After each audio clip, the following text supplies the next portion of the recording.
नमस्कार। कहानी संसार में लीजिए सुनिए रूसी कथाकार और साहित्यकार लियो टॉल्स्टॉय की लिखी कहानी राजा के 3 सवाल।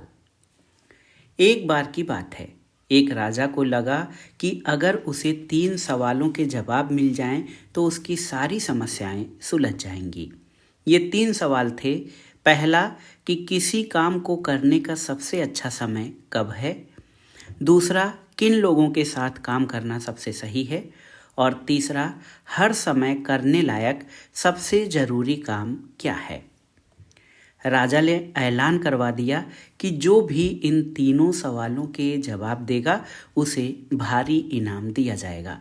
इनाम के बारे में सुनकर बहुत सारे लोग अपने अपने जवाब लेकर राजमहल पहुंचे और कई लोगों ने अपने जवाब राजा को सुनाए। पहले सवाल के जवाब में एक व्यक्ति ने कहा, अलग अलग काम के लिए राजा हर घंटे, दिन, महीने और साल का समय सारणी बना सकते हैं। ऐसा करने से राजा का हर काम सही समय पर और अच्छे से पूरा हो जाएगा।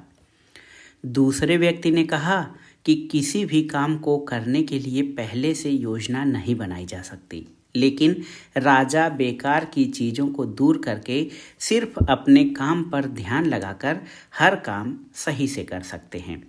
और देखिए, तीसरा भी एक व्यक्ति ने कहा, तीसरे व्यक्ति ने कहा कि राजा स्वयं हर काम नहीं कर सकते, सारे काम अच्छे से हों, इसलिए राजा को बुद्धिमान लोगों की एक समिति बनाई जानी चाहिए।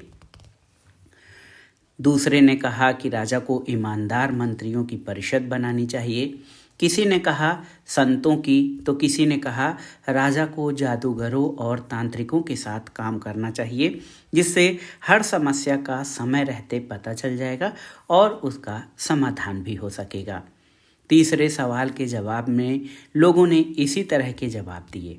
किसी ने कहा विज्ञान सबसे ज़रूरी है और हर किसी को इस पर ध्यान लगाना चाहिए। किसी ने कहा धर्म, तो किसी ने कहा सैन्य प्रशिक्षण बहुत ज़रूरी है। राजा अपने दरबार में बैठा हुआ सोचने लगा कि कौन सा जवाब सही हो, लेकिन किसी भी जवाब से राजा संतुष्ट नहीं हुआ। कई दिनों तक परेशान रहने के बाद राजा ने एक सन्यासी के पास जाने का निर्णय लिया। और सन्यासी कौन थे? सन्यासी घने जंगल में एक पहाड़ी के ऊपर रहते थे। जो सन्यासी थे वो घने जंगल में एक पहाड़ी के ऊपर रहते थे। राजा को ये जानकारी थी कि सन्यासी अपनी कुटिया छोड़कर कहीं नहीं जाते, न किसी अमीर व्यक्ति से मिलते थे। राजा ने एक गरीब का वेश धारण किया और सन्यासी की तलाश में निकल पड़ा। राजा सन्यासी के पास पहुंचा और देखा कि सन्यासी अपनी कुटिया के बाहर बागीचे में मिट्टी खोद रहा है। सन्यासी ने राजा को देखकर सिर हिलाया और अपने काम में लग गया। सन्यासी बूढ़े थे। बूढ़े सन्यासी को मिट्टी खोदने में परेशानी हो रही थी और हर बार फावड़ा उठाते हुए वो बुरी तरह हाँफ रहा था। राजा ने सन्यासी से कहा, मैं आपके पास 3 सवाल लेकर आया हूँ। किसी काम को करने का सबसे अच्छा समय कब है, किन लोगों के साथ काम करना सबसे सही है, और हर समय करने लायक सबसे ज़रूरी काम क्या है। ये 3 सवाल राजा ने उस सन्यासी से पूछा। सन्यासी ने राजा को सुना, उसके कंधे थपथपाए और वापस अपने काम में लग गया। राजा ने कहा, आप थक गए होंगे, फावड़ा दीजिए, मैं आपकी मदद कर देता हूँ। सन्यासी ने राजा को धन्यवाद कहा और सुस्ताने बैठ गया। राजा ने काम किया। उसने 2 लाइनें खोद दी और अपने सवाल फिर से सन्यासी के सामने रखे। सन्यासी ने सवालों के जवाब तो नहीं दिए, पर फावड़े की तरफ इशारा करते हुए कहा, अब तुम थोड़ा आराम कर लो, मैं खुदाई करूँगा। लेकिन राजा काम करता रहा। राजा ने फावड़ा नहीं दिया। 1 घंटा बीत गया, फिर 2। सूरज ढलने लगा था। राजा ने फावड़ा नीचे रखा और सन्यासी से कहा, मैं आपके पास 3 सवाल लेकर आया था, पर आपने जवाब नहीं दिया। अगर आप जवाब नहीं दे सकते तो बता दीजिए, मैं घर लौट जाऊंगा। लेकिन देखिए, सन्यासी ने उस समय भी जवाब नहीं दिया। सन्यासी ने कहा, क्या तुम उस दिशा में किसी के दौड़ने की आहट सुन सकते हो? राजा ने उस दिशा में सिर घुमाया और देखा कि एक सफ़ेद दाढ़ी वाला व्यक्ति जंगल से भागते हुए आ रहा है। उस व्यक्ति के पेट से खून निकल रहा था। व्यक्ति राजा के पास पहुंचकर बेहोश हो गया। वो व्यक्ति राजा के पास पहुंचा और बेहोश हो गया। राजा ने जख्मी व्यक्ति की कमीज खोली और देखा कि उसे गहरा घाव लगा है। राजा ने जख्मी व्यक्ति का घाव धोया और अपनी कमीज से पट्टी की, लेकिन खून बंद नहीं हो रहा था। राजा ने कमीज धोकर दूसरी बार पट्टी की, लेकिन खून नहीं रुका। राजा बार बार यही करता रहा और जख्मी व्यक्ति को होश आ गया। राजा उसके लिए पीने का पानी ले आया। सन्यासी और राजा मिलकर जख्मी व्यक्ति को कुटिया के अंदर ले गए। दिन भर की मेहनत से राजा भी थक गया था। वो कुटिया की चौखट पर बैठे बैठे ही सो गया। राजा की जब आंखें खुली तब सूर्योदय हो चुका था। उसने बिस्तर की तरफ देखा। जख्मी व्यक्ति एकटक राजा को ही देख रहा था। उसने कहा, मुझे माफ कर दीजिए। जख्मी व्यक्ति ने कहा, मुझे माफ कर दीजिए। राजा को कुछ समझ नहीं आया और उसने पूछा, तुमने ऐसा क्या किया है?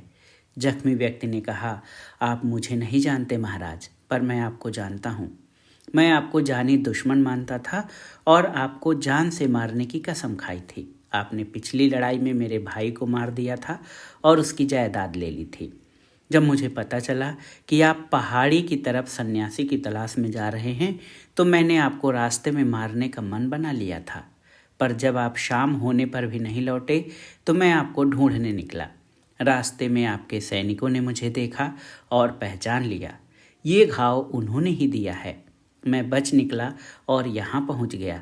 आज मैं आपकी वजह से ही जिंदा हूँ। मुझे माफ़ कर दीजिए। राजा ने उसे माफ़ कर दिया। राजा ने उसको माफ़ कर दिया और उसको अपनी जायदाद या उसकी जो जायदाद थी उसे देने का वादा किया। राजा अपने सैनिकों के पास गया और जख्मी व्यक्ति का इलाज करवाने की आज्ञा दी। राजमहल लौटने से पहले राजा एक बार फिर सन्यासी से मिलने गया। राजा ने सन्यासी को मिट्टी में बीज बोते देखा। सन्यासी ने राजा को देखा और कहा, तुम्हें तो सारे सवालों के जवाब मिल गए। वो कैसे? राजा ने कहा। सन्यासी ने कहा कि कल तुमने मेरी मदद नहीं की होती और घर लौट गए होते तो तुम्हारा दुश्मन तुम पर हमला कर देता। देखिए कितनी बड़ी बात है कि सन्यासी ने कहा, कल अगर तुमने मेरी मदद नहीं की होती और घर लौट गए होते तो तुम्हारा दुश्मन तुम पर हमला कर देता। तुम्हें अफसोस होता कि तुमने घर का रास्ता क्यों चुना। सबसे सही समय था जब तुम बीजों के लिए मिट्टी खोद रहे थे।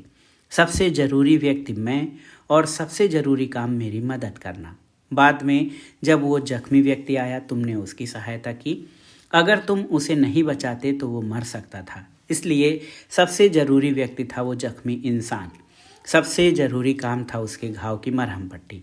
सन्यासी ने आगे कहा, याद रखो, सबसे ज़रूरी समय है अभी। सबसे ज़रूरी व्यक्ति है वो जिसके तुम साथ हो और सबसे ज़रूरी काम है तुम्हारे साथ खड़े व्यक्ति को खुश रखना, क्योंकि यही जीवन का असली मकसद है। तो ये थी रूसी कथाकार और साहित्यकार टॉल्स्टॉय की कहानी राजा के 3 सवाल। ये कहानी आपको कैसी लगी हमें कमेंट बॉक्स में ज़रूर बताइएगा। कहानी सुनने के लिए धन्यवाद दोस्तों। नमस्कार।